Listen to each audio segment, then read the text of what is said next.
in case anyone's wondering, yes, I named it. It was part of my strategy before I got there. I wanted to name my group the Gganbu Gang and pay homage to the show and give us like a family, friends for life feeling.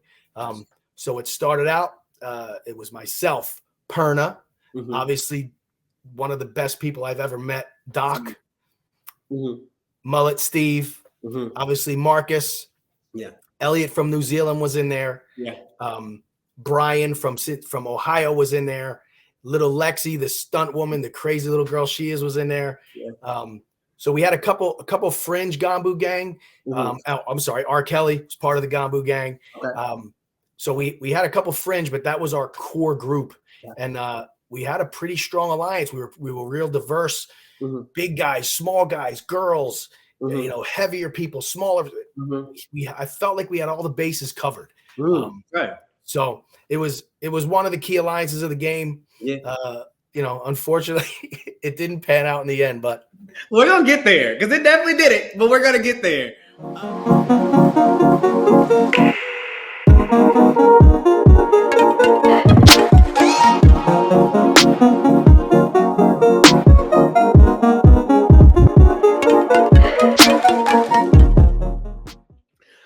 What's up, guys? Welcome back to Just in Time for Storytime Squid Games edition. I'm your host, Justin Stephen Ford, children's book author of I See Me, and we're doing things a little different. We're still staying in the vein of positivity, but we're talking to some of my friends that I met in the Squid Games challenge and just getting to know them for who they are and a little bit of stuff that happened during the show that you might not know. So this is kind of a first exclusive. So I'm not going to talk anymore. You are just in time for story time. Let me bring up my guest, Dan, player 204 in the house. Hey, what's up? How we doing? What's up, Dan the man? How you doing? Nothing much, man. Long time. Good to see you for sure. Good to see you too, bro. I miss you, man. So Dan and I, we have been through some things, and we're gonna get into it. But like I said, this is a place where the Squid Game challenge players are just telling it all like it really was. Maybe some stuff you saw, some stuff you didn't see, and the manslaughter. We're talking about that here today too. So before I'm done talking because they know who I am. But Dan, tell the people a little bit about yourself. Something they may not know. Absolutely. So I'm from Southern New Jersey, about 25 minutes outside of Philadelphia. First and foremost, I'm a dad. I have 5 kids. They are the reason I wake up every morning, the reason I go to work. If I didn't have to work, believe me, I would not. I'd love to just stay home with them. I work in the medical field. I'm a physician assistant in an occupational health clinic. I'm the director of the clinic. So I try to take care of our injured workforce and try to get them back working as soon as possible. So I've been in the medical field for about 23 years now. So you're just all around a good guy is what we're saying. It depends who you ask, I think, but I like to think I am, sure. He got a jawline and a smile, y'all. Look at that. Look who's talking. Look at this guy. My God. So, okay. So we know you have your father, you do great work. And then so were you a fan of the original show, Squid Game? 100%. So somebody told me to watch it. They said, you're going to have to make it through the first 20 minutes or so. And I'll tell you, the first 18 minutes, I'm wasting my time here. What am I watching? And then all heck breaks loose. I watched it with 2 of my daughters because they're the older 2. I didn't think it was, right for my little ones to watch. They're not old enough yet.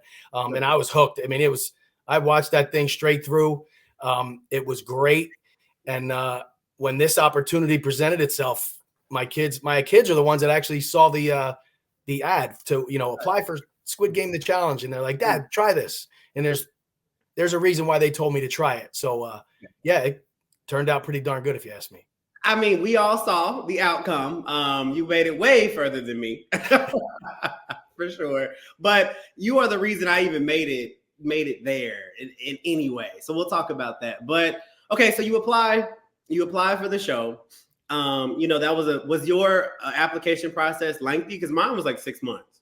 Yeah, I think I sent my original application in July. Same. That's when I sent it, and then. What the steps were as well as I do after one, after another. I mean, I didn't find out for sure until probably a week before I flew out. Okay. Yeah. A week before. Yeah. There were some some things holding it up with my employment, and Yeah.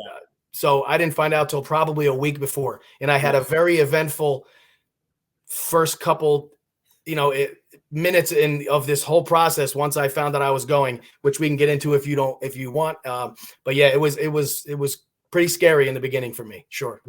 Okay, so you make it. It was scary. Why was it scary? Well, so I find out that I made it on a let's say a Thursday. Yeah. I'm supposed to fly out the following Thursday. Mm-hmm.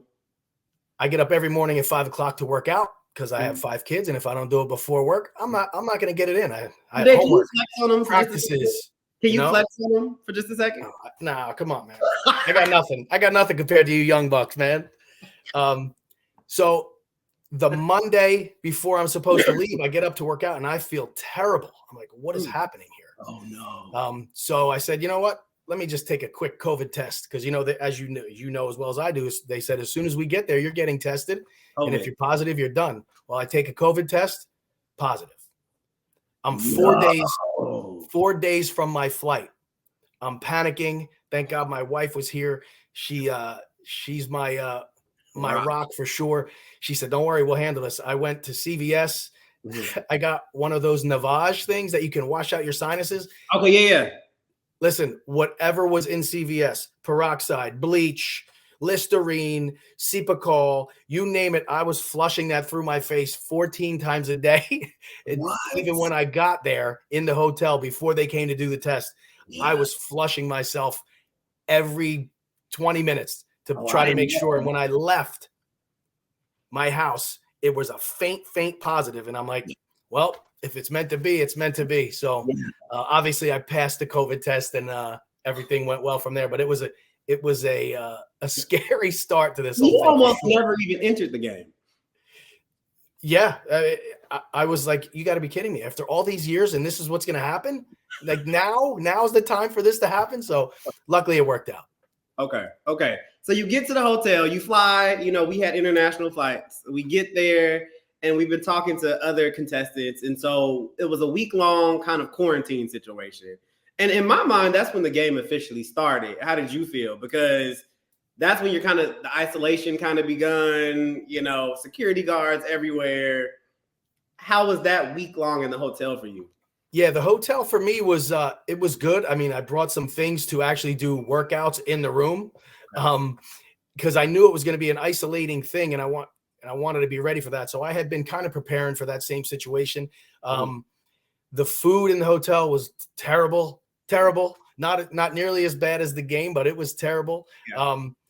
And it was weird. Like they told us you can't talk to anybody, no talking, don't make eye contact. So I'm kind of a rule follower for the most part. So I didn't talk to anybody. And I'm standing in line, and people are chatting. And in my head, I'm saying, they better not get an unfair advantage out of this, because I'm actually following the rules here. But I don't think I saw many of those people much later into the game. That's for sure. So that's what I was going to say. People got eliminated at the hotel for talking. I think some people left the hotel eliminated. Some people, I think, were going to other people's rooms eliminated, because they would do checks periodically or come by and bring stuff. So yeah. Okay. I heard, and I don't know how true it is, I heard a rumor that there was about a group of 4 or 5 that were having drinks and a party and got food delivered to their room, and they got booted. So yeah, people weren't. It was not a game. That's why in my mind it was and it was the first time you're seeing like your competition, quote unquote, right? So we thought like it's the first time you're seeing these people, and you're sizing everybody up and all of that stuff, which all quickly changes. But so the night comes where they take away our phones, they take away everything, and the next morning we end up on buses. Under the cover of darkness, 450 people walking out to the buses. It was craziness. Wasn't it? Like literally it's pitch black outside. We get on these buses. We don't know where we're going. No one's supposed to talk on the bus. Like my anxiety was through the roof. How are you feeling? I agree. And I guess I can say it now. Like many other players, I got that email.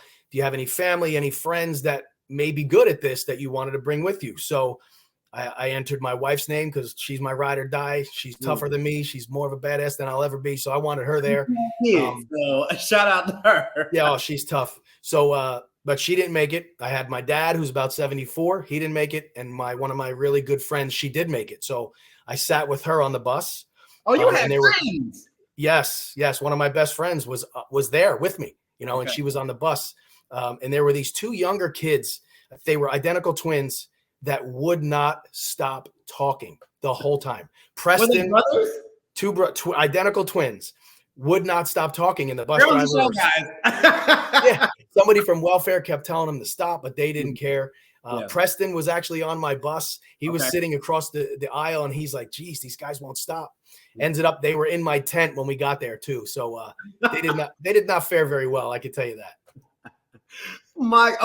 So we get off the bus, we pull up to this huge hangar, this airplane hangar, which you all probably know by now.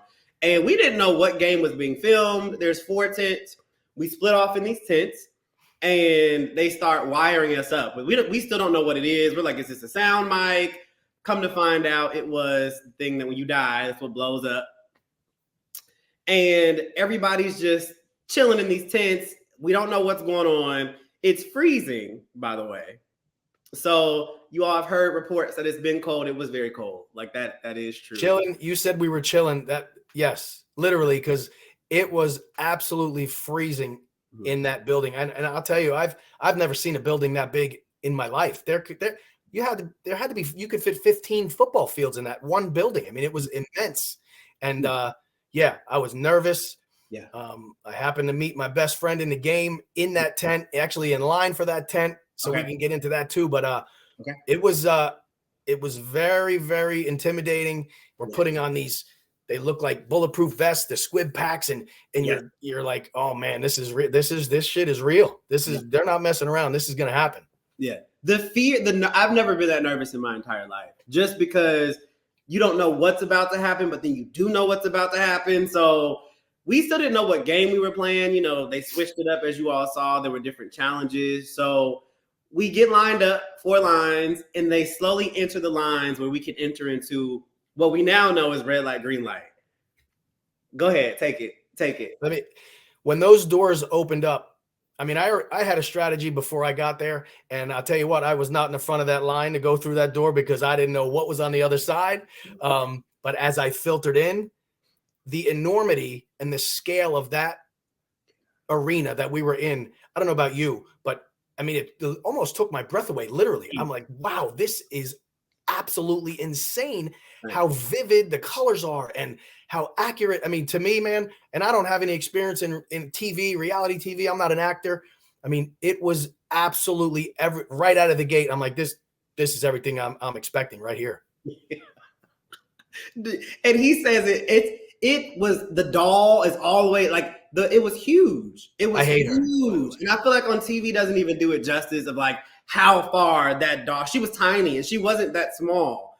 It was far. So we do a little warm up, a little stretch. And then everybody, they say line up. So where did you start off in the? Yeah, I was probably, I don't know, 5 rows deep, and I was to the right side of the arena. Yeah. I had a strategy that I was going to try to work my way to the wall so I could use the wall to support my back and to help me not move. Smart. Because again, red light, green light seems easy until you have to stand there for 40 minutes and not move a muscle. Yeah. That is in sub-freezing temperatures, man. It was not easy. Yeah. And that's a part that you guys kind of see, but don't kind of see. So what happened was she sang. So first off, in the game, it was just like audio. It wasn't actually words. It was just the music for us. But everything else was very real. The doll was very real. She was down there. I never looked at that doll one time. Not one. Clock has 5 minutes. And so I think when we were all going into it, we were thinking it was going to be like the show where she does her thing. She does her thing. But what she would do after the music would play or sing, we would have to stand frozen for up to maybe 30 minutes at times. Yeah, it was, I think one of them was closer to 40. Yeah. And people were being eliminated because they couldn't hold the position. Yeah. If you stop in a weird position with a leg up, I mean, yeah, you got your arm like this. 30 minutes. Without moving. I mean, people are shivering. Yeah. It was, listen, I've done, like I said, I'm older than a lot of the people on this cast. I've done a lot of things that were physically demanding. That was probably the hardest physical thing that I've ever encountered in all of everything I've ever done. It was extremely difficult. Now, what made it difficult for you? Because for me, it became mental. It totally became mental, and like you had to have a mental strength to get me through that. So that was for me. But what for you was the real challenge? For me, it was the cold. I am not a fan of the cold. I don't care if I ever see a snowflake again. I don't care. I don't ski. If I want to ski, I'll fly somewhere and do it. So the temperature was brutal. And I mean, right out of the gate, my feet were frozen. Yeah. My fingers were they felt like they were going to chip off and break like ice cubes. Yeah. So for me, the temperature was the hardest thing for me to overcome. Trying to put my mind somewhere else and tell myself, you're not really cold. It's warm here. You know, the temperature was the toughest part of all the conditions for me. And we were out there for because you and I, we finished at the same time, right? We did. So we did because we helped each other. That's why. Well, so we'll get to that. So that's the first time I met Dan, was in red light, green light. I didn't see him, but I was also near to the right side of the huge arena, the game arena. And I think maybe about halfway is when Dan pops up on my right side on the wall, because we were just, trying to figure it out. But for me, I knew that I was not going to be able to make it when it started. I counted myself out from the beginning. Ugh. And then by the time I got halfway, I meet my good friend here, Dan. And I've interviewed some other contestants. And what happened was you start to silently rely on these people around you. And these strangers become your support system. And it was just it was the coolest thing to see, because all of a sudden it was you can do this. You can do this. Where are you going? Hang in there. And Dan and I met him maybe halfway during red light, green light. He was on the wall. Preston was over there with us. And Darius was over there with us on that wall. And we just kind of toughed it out. We were are you going to run for it? Are we going to run for it? We kind of strategized under our breath to each other. So I thank you for that, man, because I don't think I would have been able to make it through without you. Listen, a lot of these reality shows and even our show, there's this cutthroat, you're trying to outwit and outsmart people. But what went into my head immediately, not immediately, but a little bit into that thing was, listen, it's all of us versus them. It's not all of us versus each other right now. Yeah. We got to beat that stinking, ugly skank of a doll at the end, and we're all in it together. And that helped me. I'm like, these are all my teammates. I'm not going to let them down. Mm-hmm. And when we started talking, I'm like, listen, which way are you going to go when we get up? I think we were sitting at one point against the wall or just trying to be comfortable. I said, all right, when you get up, are you going to go left or right? Because I don't want us running into each other. So I remember that. Yeah. And there was a guy, I believe he was from England. I believe his name was Anthony. I think. Anthony. Yeah. The three of us, we kind of teamed up against that doll. And when we came around that last house that was on the right, I didn't realize how close we were. Mm-hmm. I thought we still had a bit of a ways to go. And then when we came around that corner, I saw you keep going. I'm like, screw it, man. Were you behind me? I was right behind you, and I dove like I was diving into second base. And I'm like, I came to like a Marvel hero role, and I'm like, please don't go off. Please don't go off. So yeah, man, that was if I didn't have you specifically, I probably wouldn't have been able to make it. Bro, it was the hardest thing I've by far ever done in my entire life, and probably will do. Like I said, I tapped into an inner strength that I didn't even know I had, but that was the first time, and we'll talk about it when we go into the dorms, where we'll talk about it. Humanity was restored for me, but we got through that. So we get through that. Best feeling I've ever had in the world. I was crying, I was happy, I was sad, I was hugging people, high-fiving people, touching the doll, all that. I was happy, but I was also concerned because my friend that I brought with me was still out there. So I was trying to give her advice before they kicked me out. I said, listen, you're going to have, based on the time, I figured there was 2 more stoppages. I said, don't try to make it on this first one. Mm-hmm. Get as close as you can, wait, because there was maybe less than a minute, but I didn't think they would let it all run down. Right. I said, and when you come across this line, I said, stay low. Mm-hmm. The sensors or whatever, they seem like they're up higher. So they might have a hard time really catching you if you're at the pretty close, if you stay low. And then I got on the bus to go home, and Figgy said she didn't make it. And it was, I'm like, oh, that hurt. That really hurt. So we were on the bus together. Figgy was there. Yep. I sat with Figs on the way back. I know her from previous. We had met at something called Hearts of Reality. It's a fundraiser for kids with terminal illness. So I had met her for 2 years. So we kind of hooked up before the game, before the red light, green light started. I recognized her. She recognized me. We talked a little bit. I didn't want to talk too much because I didn't want to put a target on me.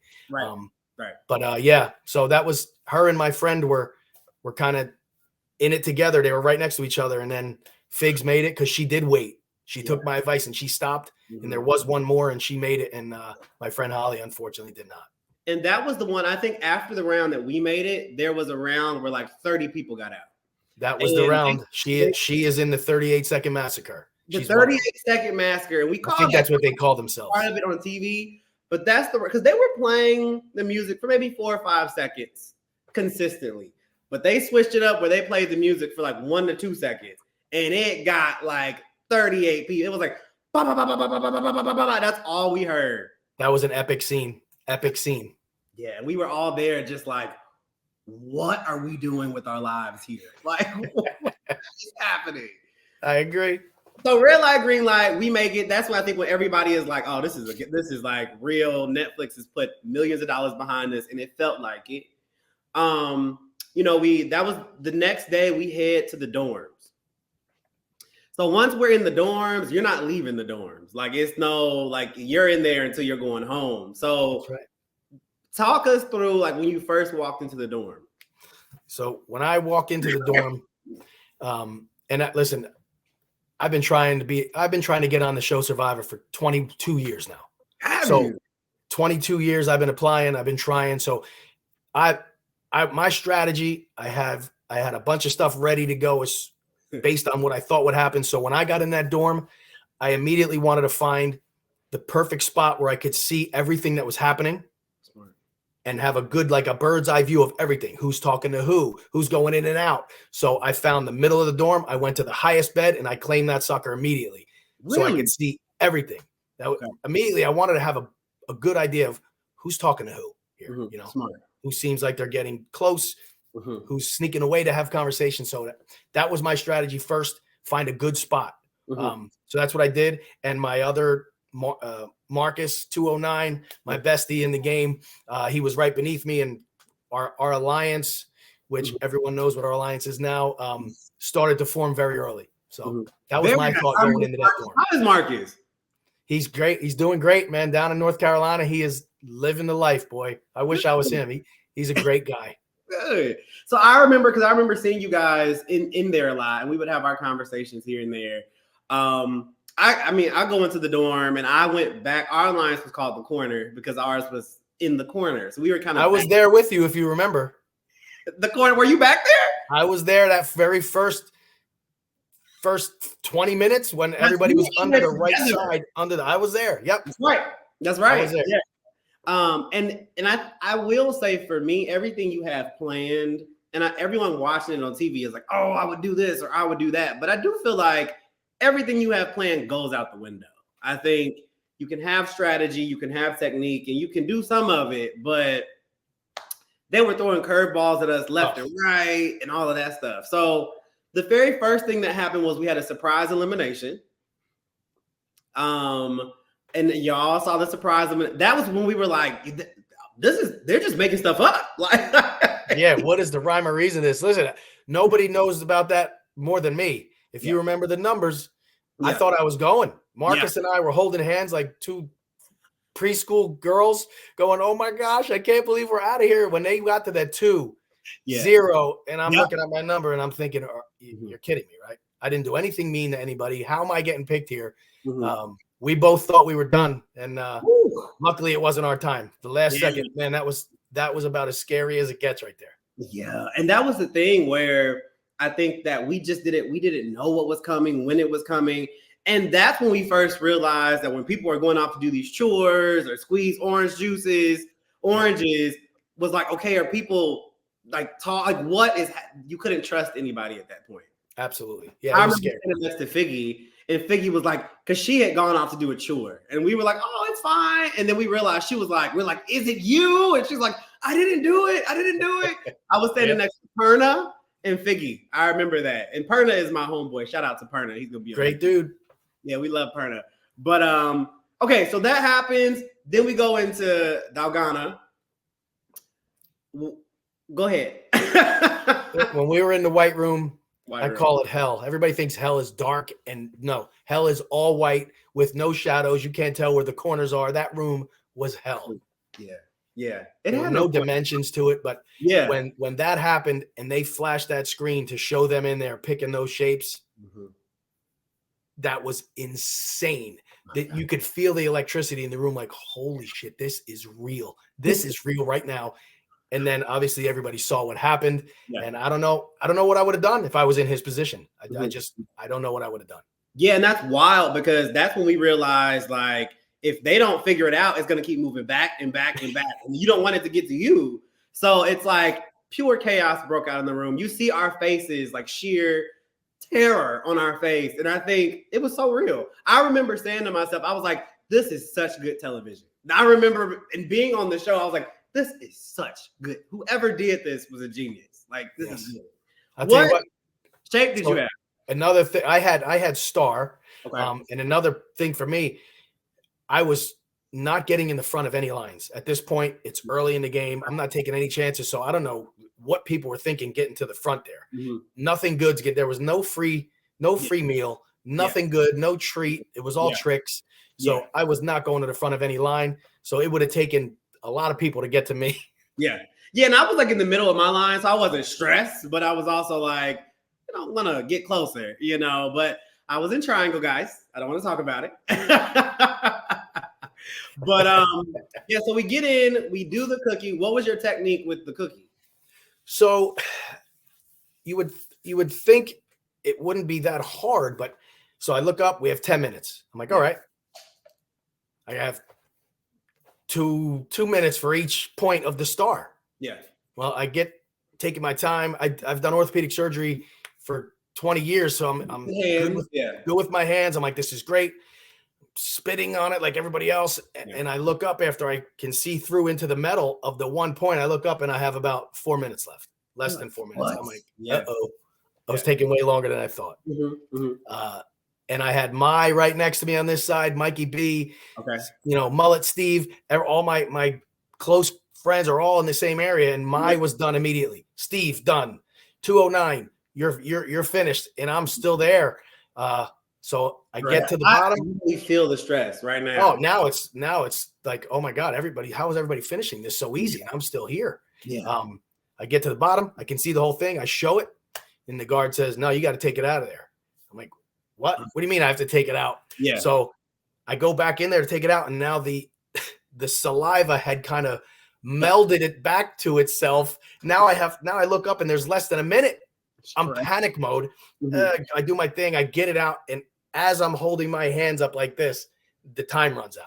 I mean, it could not have been any closer than when I finished, and the time ran out, and they said, "Okay, you're good." That was total elation. I mean, I was like, "Oh, thank God, I got through this." So mine was a little different.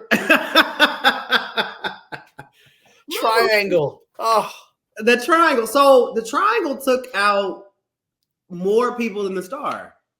I didn't know that. I don't know if it was like the bake of the cookie for triangle. I don't know, but like I will say we looked at our cookies and like some were darker, and it's no way they can bake 200 plus cookies the same, right? Sure. But like I picked up my cookie and held it to the light. I couldn't see through it at all. Like you couldn't see the imprint of the shape, and I was like, oh crap.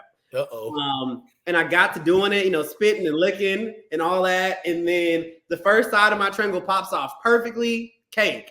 And I was like, okay, we're good. And I don't know what happened. I don't know if it was the anxiety. I don't know what happened to this day. But all of a sudden, my cookie had a crack go straight up the top of it. Oh, like, no. And so, I had Kyle, Melissa, Dylan, Jada. We were all there. And I look up and I look at Kyle, because that was my buddy at that time. And he's got tears in his eyes. Kyle, check out his episode too, y'all. He's on the show. But tears are in his eyes. And I remember like my thing goes off and I die. and they all rubbed my dead body, and like that was the last time. Like, Oh, so, that's painful. That's it painful was- just thinking about it. it was tough. It was tough, but you know, I told everybody, I was like, just win, essentially. So you get back to the dorm, and that's when you start to see, I feel like the gravity of the situation like probably got more real, because I imagine that's when pieces of your alliance are not coming back. Beds are gone. So how was that? There was a completely different atmosphere. Mm. You know, I think only 4 people made it out of Umbrella. Mm-hmm. We lost about 17 or 18 out of the Star. You guys lost a fair amount. Mm-hmm. I think Circle lost only 4. Yeah. But then it started to become pretty obvious that, you know, there's going to be a lot of luck, and just, you know, luck of the draw and choice of what you decide to do is going to dictate your fate in this thing. And when we got back, we didn't lose anybody. And we didn't lose anybody. The Gganbu gang was in full completion. We were intact. Now, actually, what was in the Gganbu gang? Run that back. Well, in case anyone's wondering, yes, I named it. It was part of my strategy before I got there. I wanted to name my group the Gganbu gang and pay homage to the show and give us like a family, friends for life feeling. So it started out, it was myself, Perna, obviously one of the best people I've ever met, Doc, Mullet Steve, obviously Marcus, Elliot from New Zealand was in there, Brian from Ohio was in there, little Lexi, the stunt woman, the crazy little girl she is, was in there. So we had a couple fringe Gganbu gang. I'm sorry, R. Kelly was part of the Gganbu gang. So we had a couple fringe, but that was our core group, and we had a pretty strong alliance. We were real diverse, big guys, small guys, girls, you know, heavier people, smaller. I felt like we had all the bases covered. So it was one of the key alliances of the game. You know, unfortunately, it didn't pan out in the end, but we're gonna get there, because it definitely did it. But we're gonna get there.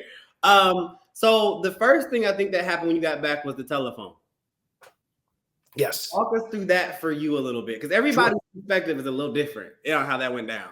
Well, there wasn't a snowball's chance in the fieriest of hells that I was going to pick that phone up.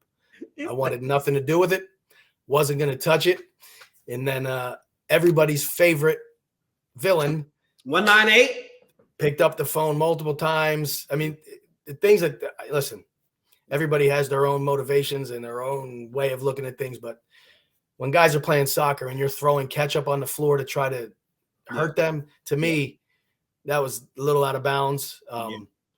But that being said, when he got that hamburger and he was attacked like a sandwich on the beach at the Jersey Shore by a bunch of seagulls, that was one of the most, and we weren't there that long, man.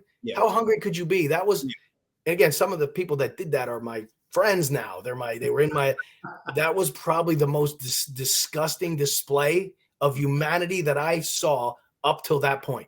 That's what TJ, I talked to TJ, his episode, he said the same thing. It was embarrassing. It was embarrassing. And I'm sure the people that did that, looking back, when they watched that unfold, I'm sure they weren't too excited about how it made them look. But, you know, hunger does crazy things. Lack of sleep does crazy things.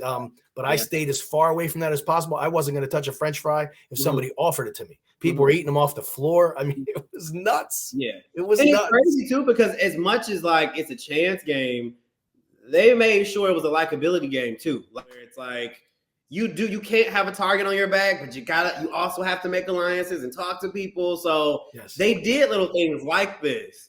So essentially we see, who does he try to get? Favor? Tries to get Favor to come over and answer the phone. Yes. Which was his friend. Well, apparently not. Great kid, by the way. Favor is such a nice kid. Favor, he's sweet kid. So that happened. You all see he doesn't get Favor over. Everybody is like, no, do not go to that phone. TJ almost picked that darn phone up too, by the way. What's that? TJ almost picked that phone up and somebody talked him out of it. I can't remember who it was. TJ, literally by the grace of God, barely made it through like every challenge. I was telling him that the other day. I was like, bro. Everything happens for a reason, though. Yep. So you all go. He gets eliminated, which I'm sure Favorite was just like in shambles, as we see. Like it was about to be him. And then you guys go into what you thought was going to be tug of war. So talk about that. Back in the white room. So again, I'm one of the older guys, but I'm in decent shape. So I had people coming up to me, hey, if this is a tug of war, you want to come with us? Can you come with us? And I'm thinking, listen, I'm not leaving my guys. I can't. Figgy came up to me in the white room and said, listen, we want you and Steve come with us. And I said, I'm not leaving. I can't leave Doc. I can't leave Marcus. Listen, if this is going to take me out, I'm not leaving my guys. I just can't do it. So we stuck together. We had a whole system, a cadence, our lineup was set. We had Dylan with the big quads in the front. Steve Quadzilla was the anchor. We spaced everybody out based on what we thought was best for us. Even Doc had a key role. And guess again, not tug of war. Warships. Now in the game, on the walls of the dorm, you see like the little figures playing the game. So I know that when we were in, everybody's looking at the walls, of course. And there was this weird thing that we had never seen before. And we're like, what is that? Come to find out it was like a boat. Now we know. It was a boat on the wall and it was warships. So how did warships go? Because that, I'm sure that like threw everybody. Yeah. Andy, who was on our team, he said, guys, I'm telling you, this is going to be Battleship. And we were like, dude, how would you even know? They said, I don't know. This is not going to, he had a feeling it was going to be Battleship. He picked it. And nobody believed him. So when we went in there, as everyone saw, we needed to pick a captain. We needed to pick a lieutenant. I gave the most heartfelt. I just felt like that was my time. This was going to be my spot in this game to step up, be a leader to the Gganbu gang, and try and get us through this without losing anybody. So I gave my speech. They picked me unanimously, and I did. We only lost 2 people, so I don't think it could have gone much better. TJ didn't lose any, so he did better, but that's pretty good. We only lost 2, and I felt terrible. I've apologized a million times to both of them for losing them that day, but the way our game ended, I mean, it's not your fault. I was in charge, so somebody's got to listen. I'm the type of guy, I take way more of the blame and way less of the credit. Our team, that was a team win. The way it ended, listen, we could have picked one spot or the other, and one spot would have sent us home. It's definitely sent me home. But we picked the right one as a team, and it was crazy. It was crazy. I think that's what that day put the Gganbu gang on everybody's radar for sure. Because I think that's when we saw like these guys got it figured out. So for better or worse, true. Everyone knew about you guys now. So warships happened. We go back to the dorm. More beds are gone. Warships took out a bunch of people. Yes, they got a bunch of big players too. Yeah, and that's what I was talking to on a couple other episodes, is that a lot of people who we thought were going to be like Brighton got out in warships. I think a lot of people who we thought were just going to be these big personalities in the game were gone. A lot of people were gone at Cookie. Like a lot of people who you just thought. And that's why to everyone who says it's rigged, it's not rigged at all. They did everything they could to make sure that it was not. This was such a multifaceted game. That just the biggest, strongest guy wasn't going to win. The cutest, fastest girl wasn't going to win. There were so many facets to this game, and to be successful at it, they thought of everything. They really did. They did. So you get back from warships. The gang is together again. What happened next, man? Tell us. So I'm calling it Chocolate Bar Gate, just like Watergate. Steve and Doc get to go do a chore. Again, I did not want to do a chore. I didn't want to put my face out there. I didn't want to put a target on my back. And as everyone has seen, they won a chocolate bar. And they wanted to share it with just the Gganbu gang. So our gang is sitting in our normal spot. We're having dinner, and Steve's like, hey, take this. I said, listen, guys, please stop talking about the dang chocolate bar. People are listening. Yeah. We have plenty of time to eat this chocolate bar. I'll go another 4 months without eating if I have to. I don't want anybody talking about this chocolate bar. Yeah. Some smart young lady is all of a sudden sitting right to my left. And I'm like, she doesn't usually sit with us. Something isn't right. Stop talking about it, guys. Stop talking about it, guys. And they just would not let up. And I knew something bad was coming now. And later that evening, Jack in the Box happened. And I was right. They should have stopped talking about it. So tell us about, so again, that was another plot twist is Jack in the Box. We see all of these boxes pop up. People get selected for Jack in the Box. Take us from the beginning to the end. I think that's where, is that where the downfall of the gang started, or what do you think? Yeah, so once again, when they asked for volunteers for that, there's no way I was raising my hand. Yeah. There were some advantages, obviously, to doing that, and there were some disadvantages. I lost my lieutenant, the Gganbu gang lieutenant. He was eliminated. He opened the wrong box. Yeah. But Felicia smartly took out 2 guys in the Gganbu gang, which changed the course of the game for me, changed the course of the game for our entire alliance. Now, why? Well, that was the first domino in the Gganbu gang's long string of dominoes. That was the first one that went down. And once your numbers start to dwindle in any kind of game where alliances are involved, that's never a good thing. But as that Jack in the Box started to develop, you saw Kyle take out somebody from TJ's team. Yeah. And I'm sitting back. I'm like, head off the snake. I'm like, yes. I'm like, this couldn't be any better right now. Yeah. There were, in my eyes, 3 main alliances at that point. Now I have TJ's alliance taking shots at Kyle and Rob's alliance. Yeah, which that was bombs back and forth, and I'm sitting back watching. I'm like, this is great. Nobody's talking about the Gganbu gang right now. They're at each other's throats. Yeah. This is perfect. Yeah. And then that stinking Felicia, boy, she's a smart player. So she took Doc and Steve out, and that was a big hit for us. Yeah, because those were 2 of the. For her, I'm just Listen, kudos.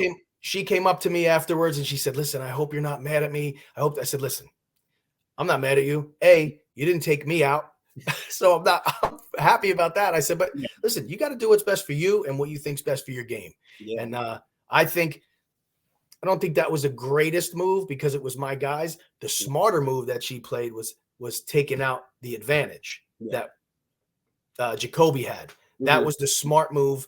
I don't know how many people would have done it, but she did have an advantage. Going last gave her a huge advantage because, as you saw, once you pick, like when Jesse picked 2 people to leave, he had to go back down in the general population. So if he pissed somebody off who was still up there, he could have been picked off. She did have an advantage, not on purpose. She got to go last, which was huge for her. She didn't have to worry about any repercussions. So it probably gave her a little more confidence to be aggressive in that moment. So I definitely give her props for that. And she took full advantage of it. So she certainly did. My God. So that happens, that whole switch up happens. And then what happened next? Well, next, we end up getting a treat. We end up getting a treat. Treat my ass, a treat. So they say, they had to go peel the oranges. And if they can successfully complete this, then the entire dorm is going to get a treat. Well, I had a bad feeling. I didn't volunteer for that either. And I was right. So they made us think we were getting a little picnic. Please partner up with somebody. I told Marcus, I said, dude, this is going to be marbles. He said, no, we're good. I was going to say, what's that? Watching the show, everyone is screaming at the television. Like, how did you guys not know? Because I've interviewed some people and they were like, we didn't know. We thought the game was going to come after that. But you had to lock in a partner, right? You did. You had to be in line with a partner that you were going to have this picnic with. And I said, Marcus, we should split up right here. We should split up. He said, no, man, we've been together since literally second 1. We deserve to have this moment together. We can relax, have whatever they're going to give us. Maybe they'll give us something to eat. And I said, okay. They did. They did. They gave us a bit of humble pie is what they gave us. But when we opened that picnic basket, I went immediately to the bottom of that thing. I was personally hoping to find some sort of advantage. Maybe the first person that found it would get an advantage in the game. I would move stuff out of the way. I went right to the bottom. I'm like, great, false bottom, open it up. I was like, maybe if there's going to be something for me to hold up and I'm the first person, I'm going to get something. I opened it up. I saw a bag of marbles. Oh, so I had a dejected look on my face. Marcus looked at me. He's like, no. And I'm like, yeah. So, you know, we were all depleted caloric wise. And there was a bunch of candy and brownies and chips and didn't really taste so good. I can tell you that. Yeah. And I think that's the part of the game where, you know, the whole game was designed to break you, right? Whether it be mentally, morally, ethically, like spiritually, physically, like break you. And they did it in so many clever ways, but like how a chocolate bar, as simple as a chocolate bar, as simple as, you know, going to juice oranges, you know what I mean? Could literally have everyone looking at you crazy, but it broke you. And so at some point you have to start thinking like, is this worth it? Wait a minute. Am I trading off who I want to be for different people? But you have to play Marcus in marbles. Yes. How did you guys pick what game you were going to play? What is that like? Well, you know, everybody knows that advantage game, and it's probably all over YouTube when there's 21 marbles. And if you go first and pick 2, I think there's no way you can lose. So if I had been playing someone that I didn't know, I may have pulled that sneaky move and say, oh, let's just play this marble game. But I had too much respect for him. He was my best friend, my ride or die, like my confidant. Cool, dude. And I kept saying it over and over. I'm married. I didn't come here to find love, but somehow I'm part of the biggest love story of this whole season, me and Marcus, you know. So I couldn't do that to him. So we had been talking about playing bags and cornhole, and I'm an ex-athlete. He's an ex-athlete. I said, listen, let's just do something that is fair to both of us. We both have an even chance here. So we just put the bucket at the end, as you saw, and we went whoever has the most after the 10 marbles, and we went back and forth. We drew a court. I mean, it was beautiful. We raked it out. It was nice and clean and crisp. But it was listen. If you remember, Justin, from the beginning, they said they wanted to make this a fully immersive experience, right? Yeah. Well, for me, being an older guy now that may never get a chance like this again, that's exactly what I did. I was all in, man. So your emotions were all in. I was there. The people that were leaving this game in my brain at that time, they were dying. They were literally dead. Yeah. And the pressure to not be killed, that's what I was keeping in my head to keep me motivated. Yeah. And when I beat Marcus, man, wasn't a win. Yeah. A switch in my head. I literally felt like somebody that I had known for 1,000,000 years had died. It was brutal. I mean, I was hysterical. I was hysterical off camera. It was as if my best friend in the world had died. And I'm glad I got to experience that in this game, because that's what I went for, man. I didn't go there to half-ass it. I never half-ass anything. And I was all in this. My brain went right to, okay, dude, you want to be all in? Your ass is all in now. Yeah. And it felt as real as you could possibly imagine. And I watch a lot of reality TV, as I'm sure a lot of people do. And I'll see people after 2 days go, I love you. I love you. And I'm like, come on, this is ridiculous. But let me tell you something. You go through something like that with somebody, and you're around, even your family, you're not around them 24/7. You work, they go to school. We were around each other 24/7, going through something traumatic, or however, it wasn't traumatic for me, but something that bonded us so quickly that I will never look at Love Island or any of these weird shows. Go, how can you say you love that guy already? You just met him. Listen, I love these guys. The Gganbu gang, I love them like they're my family. I love you. I love Rob. I love Kyle. I mean, to be able to go through like something like that together, come on, man. Come on. I 1,000% agree with you. I would literally say, I was watching like Love is Blind the other day, and I was like, you know, people are like, how can they fall in love so fast? I'm like, you guys, you don't understand that when they take away everything, phone, television, and I've said it in other interviews, when they take away everything, and then we had already gone through something traumatic that was red light, green light, or warships, like you're losing people that you're developing these relationships with. But not only that, I got closer to people in 3-4 days than I had my entire life. Agreed. Because when you strip away everything, and all you're left with is a bit of trauma bonding and just getting to know people. You know how you said it was disgusting to see the humanity of people take food, but it was also beautiful to see the humanity of people just opening up to strangers, and just people were detoxing in there. You know what I mean? People Absolutely. were grown men crying, which is perfectly normal. Real men cry.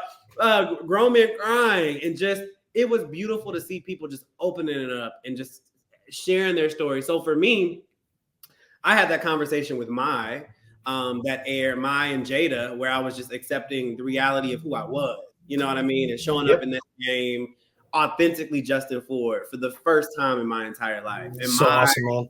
Thank you, man. Thank you. I appreciate that. And Mai was just there, and she was able to relate with me. And we love Mai. And Jada, you know, she gave her brother a kidney, and just to be able, I had never opened up like that and really accepted myself, and that I didn't go into a game expecting that. And so, you know, I'm definitely going to ask you at the end, what was your takeaway? But let's keep going, because I'll Sure. So we have warships, we have marbles. You get back from marbles. Marcus is gone. What happens then? Listen, we get back from marbles, and it's crickets. Yeah. It's crickets in there. There's 31 people left. Yeah. I mean, this is as real as it gets. Now, just like me, I'm sure everybody else at this point is going, look at that piggy bank. That sucker's awfully full. More money. I'm down to 30. I got a 1 in 31 chance right now of changing my life, my family's life, my kids' lives. 5 weddings, 5 colleges. You know, I mean, I got a chance here to make a huge difference in the lives of my family. So I'm sure every single person at that point is thinking the same thing. I am going to win that money right now. Whatever it takes, I'm going to do it to win that money. And there was a different feel when we got back from there. Because I'm sure some people were happy to see people and not happy to see other people. You can bet your butt on that. Listen, when I saw TJ come back, the guy's 6'9", whatever he is. He's a professional athlete. I don't want to see that guy in something physical. I don't have a chance. You know what I mean? If Hannah would have been there still and come back from that, Favor beating her is huge. She ran through red light, green light like it was a walk in the park. So there were certain people I didn't want to see come back just from a competition standpoint. I'm trying to win this game strategically. Who do I want to see come back? So there was a lot of sizing up at that point. That's when it got real. Yeah, it was. You could feel it. You could feel it. That tension. So everybody comes back, and then, you know, everyone's quiet because you lost. A lot of people lost people, their friends that they had been like yourself, friends in the game. What happens next? Because some of the gang didn't come back from that too, right? Yeah, a lot. Listen, that I said Jack in the Box was the first domino. Marbles all but knocked that domino line down. We lost a lot of guys that no doubt, not guys and girls, that changed what was about to happen. It would have never gone down the way it did if Brian, R. Kelly, Jada, if certain people would have been able to make it through that marbles, Rob, Brad. I mean, if people would have made it through there, that what was about to happen would not have happened. So what was about to happen? We all know what happened. Let's hear it from your I think looking back now, I stayed quiet when I needed to. I stepped up to the front when I needed to. To this point, I hadn't made a mistake strategically. I made my first and fatal mistake that morning. When they said you guys are going to have to pick a leader or pick somebody to be the head of this, I was just about to say it's me, and then of course, attention hog TJ had to step in, and he's like, "Is everybody okay with this?" And I should have. I'm still kicking myself 9 months later. I should have said no. I'm not. Because he also speaks on this. So go ahead. I said, and he, you know, TJ's very likable. He's very boisterous. He's very talkative. I didn't want to have it wouldn't have been an argument, but I didn't want to have a standoff right at that point and say, no, I think I should do it. I want to be the leader of this. You just have to let still it go. kicking myself, kicking myself because we all saw what happened. But so TJ ends up becoming the leader, if you want to say it. And turns out later in the night, we have to do what's called in my book, these games that I've played, it's called a safety chain. Again, when they told us to line up, I'm in the back. I'm still not getting in the front, but there was not much room to hide at this point. I'm standing next to who I thought was my guy, other than Perna. I thought he was my guy. I called him the Grizzly Bear since day one. Chad, so likable, so funny. And he said, "What is?" I said, "This is a safety chain." He was to my left, and he said, "What the hell's that?" I said, "We're just going to keep picking people, and the people that don't get picked are done." I said, "I got you, brother. I got you." And he said, "I got you." You lying sack of shit, Chad. So we all saw the order. And from the first pick, I'm calculating. All right. There's no way he's getting picked. He's not getting picked. That person might pick me. That person might pick me. If I needed Perna to get picked. I needed Perna to get picked. I was not about to get picked. I thought Chad was going to pick me. I thought I had an outside chance with Roland. Trey being from New Jersey, we had multiple talks. I introduced him to Figgy. I mean, I thought I had a slim chance there. James, number 19, James, I carried him through Warship. He said, "I hope I can repay you someday, Dan. And I said, dude, it's time to repay me." This was his time to step up. It was time to pay the piper. And when I heard him start to describe who he was going to pick, I said, well, I know that's not me. And let me tell you something. When there were 11 of us, and people are calling it the manslaughter, the male purge, it was brutal. It was brutal. I felt like a ton of bricks fell on me. I didn't want to walk out of the dorm. I'm walking out, and I stopped at the door, and Jin Woo said, "Go ahead." I said, "I can't." He said, "What did they tell you to stop?" I said, "No, my legs are not going to let me go out of this dorm. I can't leave. This is not why I came here. I didn't come here to take 21st. I can't leave." And to get that close, I got eliminated like at 175, but you were like top 20 almost, like so close. And the problem with my exit was I didn't even have a chance to compete. I didn't have a chance to lose. I didn't actually lose to somebody. I still haven't been squibbed. It still hasn't gone off.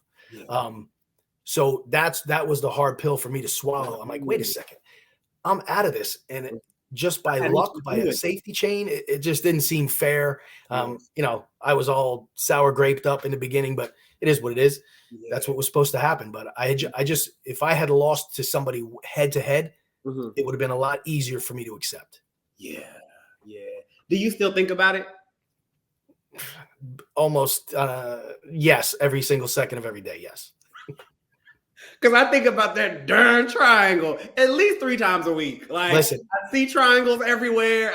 I triggered. When I got back, my wife bought me the exact tins that we ate out of, the exact utensils I have. I actually may or may not have stolen a couple of those utensils we used. And I'm still eating rice, a little bit of chicken and eggs out of that tin every day. I have my water bottle. It's the only thing I drink out of. It changed me. It definitely changed me. And I'm eternally grateful for the opportunity to finally do something like this. Like I told you, Survivor's my thing, man. I talked about Survivor.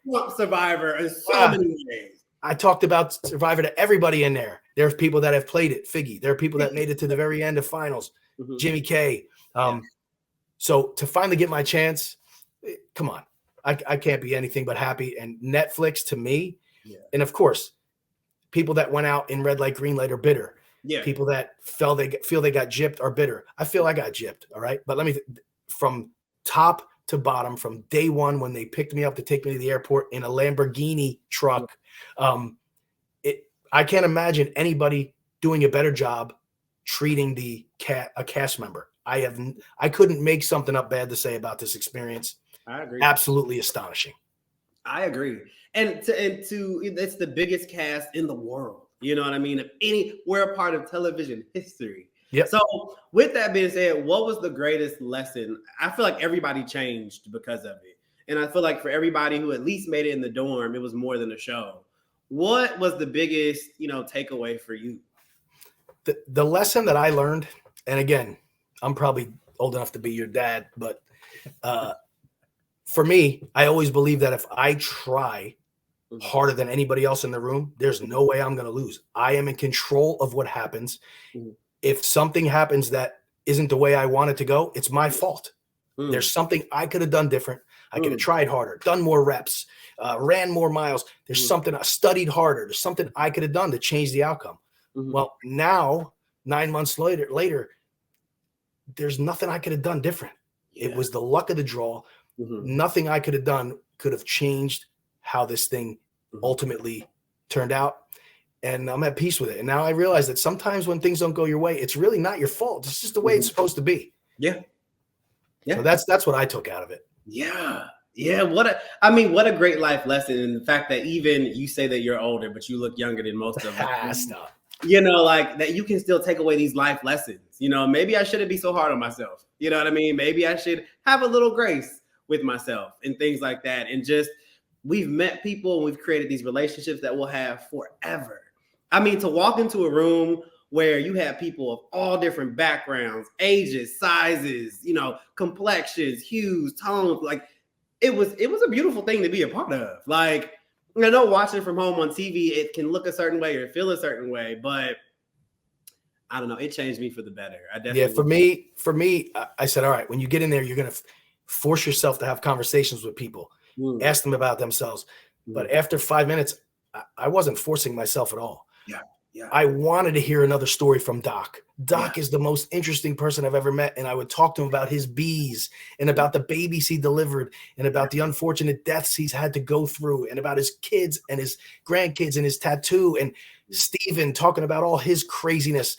It wasn't a put on. It wasn't hard. It felt natural and genuine and organic. And I'll tell you, man, this is just talking to you right now. It just brings back such a great feeling of warmth.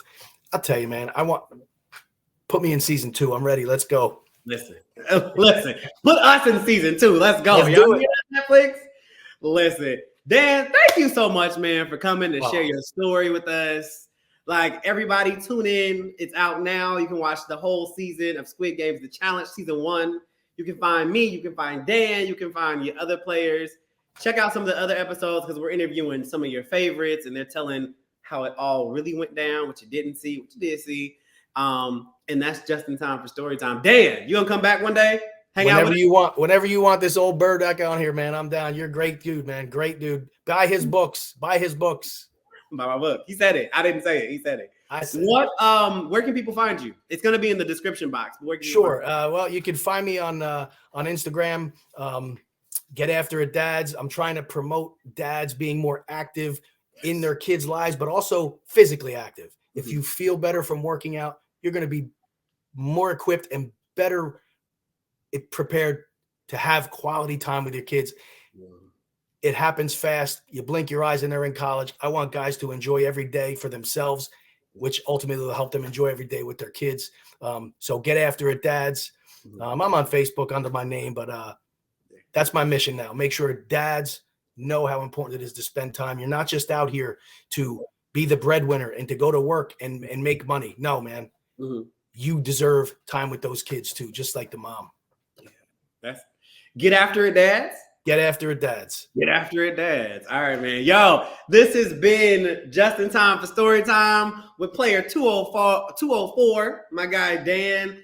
Thank y'all for tuning in. Like, subscribe. Check out all the other episodes with the contestants from Squid Games, and we'll see you very soon. You are just in time for story time. Thanks, man.